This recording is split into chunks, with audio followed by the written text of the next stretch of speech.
തിരഞ്ഞെടുപ്പ് ഫലം CPIM-ന്റെയോ LDF-ന്റെയോ അവസാനമായി ആരും കാണേണ്ടതില്ലെന്നും മുന്നണി ശക്തമായി തിരിച്ചുവരുമെന്നും പ്രതിപക്ഷ നേതാവ് പിണറായി വിജയൻ.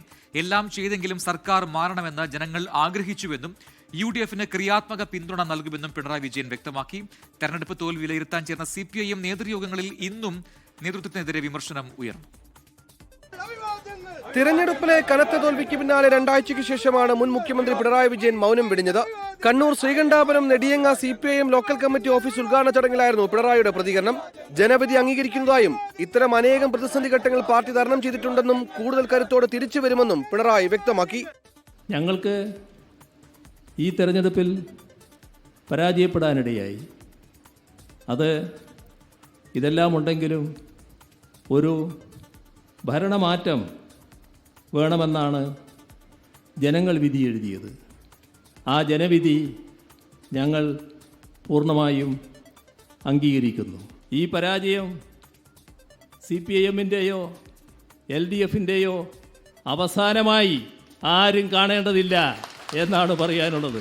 അതിനിടെ തിരഞ്ഞെടുപ്പ് തോൽവി വിലയിരുത്താൻ ചേർന്ന CPIM ഇടുക്കി, തിരുവനന്തപുരം ജില്ലാ കമ്മിറ്റി യോഗങ്ങളിൽ നേതാക്കൾക്കെതിരെ രൂക്ഷ വിമർശനമാണ് ഉയർന്നത്.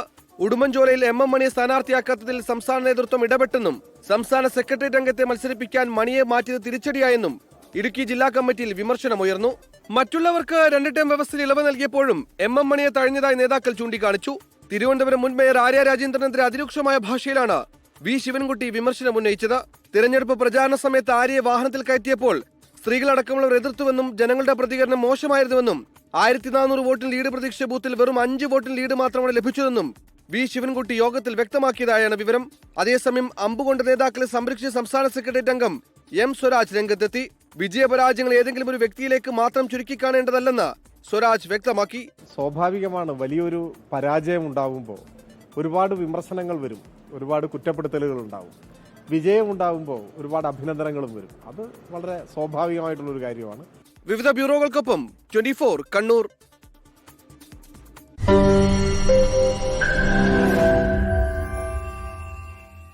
ലോകത്തെവിടെയായാലും ഏത് സമയത്തും 24 വാർത്തകളും ഓഗ്മെന്റഡ് റിയാലിറ്റി പാക്കേജുകളും എക്സ്പ്ലെയിനറുകളും വിശദമായി കാണാൻ ഞങ്ങളുടെ YouTube ചാനൽ നിങ്ങൾക്ക് സബ്സ്ക്രൈബ് ചെയ്യാം.